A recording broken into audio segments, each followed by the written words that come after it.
December 2006 Antonio গুতেরেসের মেয়াদ শেষ হচ্ছে।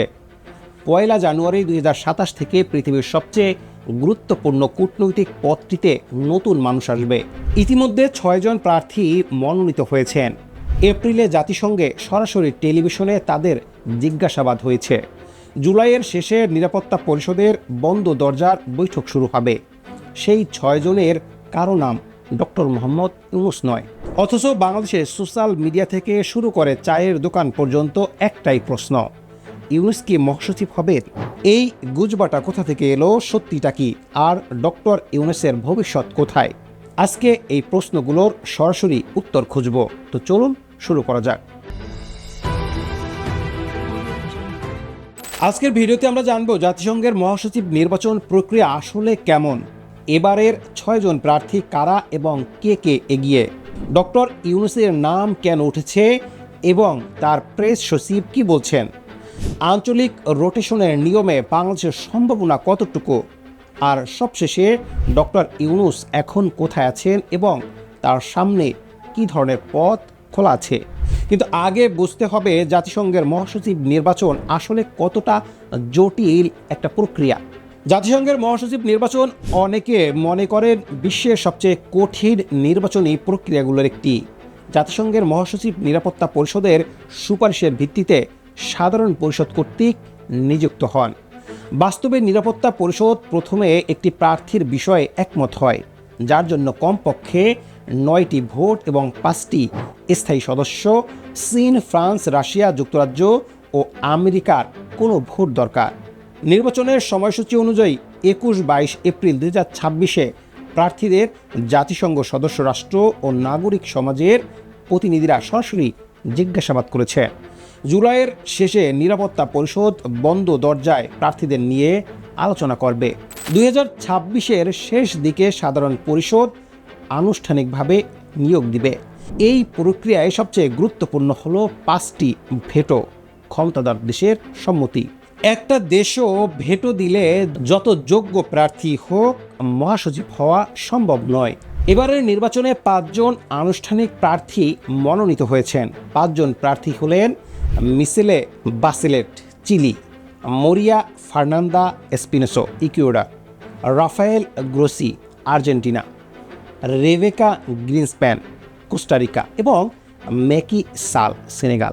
পরে 6ষ্ঠ প্রার্থী হিসেবে ক্যারোলিন রড্রিগেজ বার্কেট যোগ দিয়েছেন, গায়ানার জাতিসংঘ রাষ্ট্রদূত।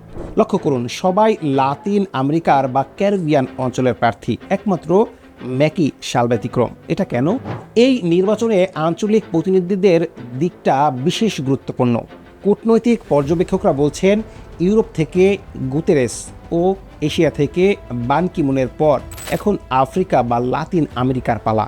সবচেয়ে এগিয়ে মিশেলে বাসেলেট, চিলির সাবেক প্রেসিডেন্ট, সাবেক জাতিসংঘ মানবাধিকার হাই কমিশনার। ব্রাজিল, মেক্সিকো ও চিলি 3টি বড় দেশ তাকে মনোনীত করেছেন। তাহলে ডক্টর ইউনূসের নাম কোথা থেকে এলো? গত বছর থেকে মাঝে মাঝে আনুষ্ঠানিক আলোচনায় তার নাম উঠেছে। এক প্রতিবেদনে কূটনৈতিক সূত্রের বরাতে বলা হয়েছে, সাম্প্রতিক মাসগুলোতে তার সম্ভাব্য প্রার্থিতা নিয়ে আনুষ্ঠানিক আলোচনার মাঝে মাঝে উঠেছে। কেন তার নাম উঠেছে, কারণগুলো বোঝা যায়। ডক্টর ইউনূস নোবেল বিজয়ী, ক্ষুদ্র ঋণের উদ্ভাবক হিসেবে আন্তর্জাতিক পরিচিতি বিশাল। বাংলাদেশের অন্তর্বর্তীকালীন সরকার প্রধান হিসেবে 2024-26 সালে তিনি বৈশ্বিক মনোযোগ পেয়েছেন। তার গ্রামীণ ব্যাংক মডেল পৃথিবীর 100টির বেশি দেশে অনুসরণ করা হয়। কিন্তু সত্যিটা হলো, চিফ অ্যাডভাইজারের প্রেস সচিব শফিকুল আলম স্পষ্টভাবে বলেছেন, এটা সম্পূর্ণ গুজব, এর কোনো ভিত্তি নেই। একজন পররাষ্ট্র মন্ত্রণালয়ের কর্মকর্তাও জানিয়েছেন সরকারি কোনো আলোচনায় এই বিষয়টি ওঠেনি। এখানে কয়েকটা দিক থেকে দেখা যাক। ধরা যাক ডক্টর ইউনূস সত্যি প্রার্থী হতে চান, সেক্ষেত্রে বাধাগুলো কী কী? প্রথমত, আঞ্চলিক রোটেশন। কূটনৈতিক পর্যবেক্ষকরা বলেছেন ইউরোপ ও এশিয়ার পর এখন আফ্রিকা বা লাতিন আমেরিকার পালা। বাংলাদেশ এশিয়ার দেশ, এই মুহূর্তে এশিয়ার প্রার্থী নেওয়া সম্ভব না, খুবই কম। দ্বিতীয়, মনোনয়ন প্রক্রিয়া। জাতিসংঘের চার্টার অনুযায়ী সদস্য রাষ্ট্রদূত আনুষ্ঠানিকভাবে মনোনয়ন দিতে হবে। বাংলাদেশ সরকার এখনও এই বিষয়ে কোনো আনুষ্ঠানিক পদক্ষেপ নেয়নি। তৃতীয়ত, পাস ভেটো, ক্ষমতাধর দেশের সম্মতি। ভারত বাংলাদেশের সম্পর্কের বর্তমান অবস্থা বিবেচনা করলে ভারতের ঘনিষ্ঠ সহযোগী রাশিয়া হয়তো আপত্তি জানাতে পারে। চতুর্থত, সময় শেষ হয়ে আসছে।